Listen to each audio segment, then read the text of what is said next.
Vous écoutez un podcast de EJR Radio, la radio pour tous. C'est l'heure du conte. La source.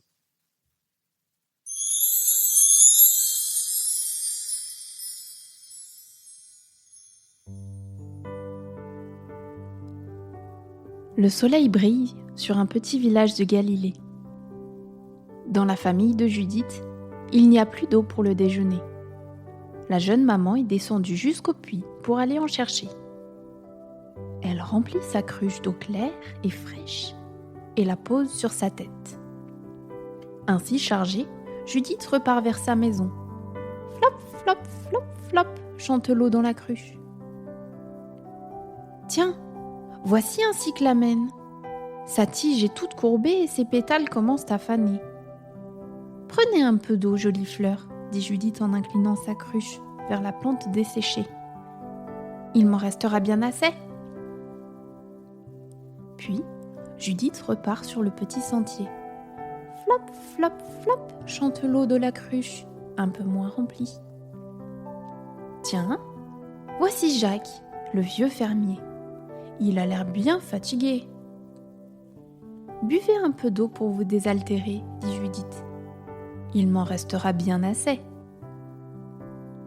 Puis, Judith repart sur le petit sentier. Flop, flop, chante l'eau dans la cruche, à moitié remplie. Tiens, voici Esther et Simon, 2 enfants du village. Ils viennent de faire une course et c'est Esther qui a gagné.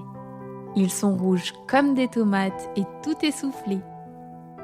Tenez, petits enfants, buvez de l'eau, dit gentiment la jeune femme en leur prêtant sa cruche. Il m'en restera bien assez. Puis, Judith repart sur le petit sentier. Flop, chante l'eau dans la cruche presque vide. Juste devant sa maison, Judith voit un homme et une femme qui se reposent sous un figuier.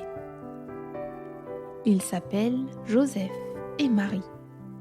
Avec leur âne, ils sont partis de Nazareth pour aller jusqu'à Bethléem. C'est un voyage très fatigant, surtout pour Marie qui attend un petit bébé. La future maman a très soif. Ils n'ont plus d'eau et Joseph demande à Judith où ils peuvent en trouver.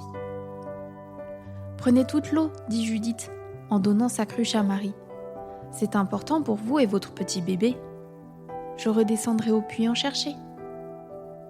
Marie accepte avec reconnaissance, puis, aidée par Joseph, elle remonte sur l'âne et ils reprennent leur route. Judith, avec sa cruche vide, entre dans sa maison. Rachel, sa fille aînée, se précipite vers elle toute joyeuse. « Maman, maman ! Papa a creusé la terre dans le jardin pour planter l'olivier. Une source a jailli. Nous n'aurons plus besoin de descendre au puits. » Quelle bonne nouvelle! Judith est ravie. Elle prend la main de sa petite fille et elles vont ensemble dans le jardin. Flop, flop, flop, flop, flop, flop, flop, flop, chante l'eau de la source. Allons prévenir nos voisins, dit Judith à Rachel. Lorsqu'ils auront besoin d'eau, ils pourront venir ici en chercher. Il y en aura toujours assez.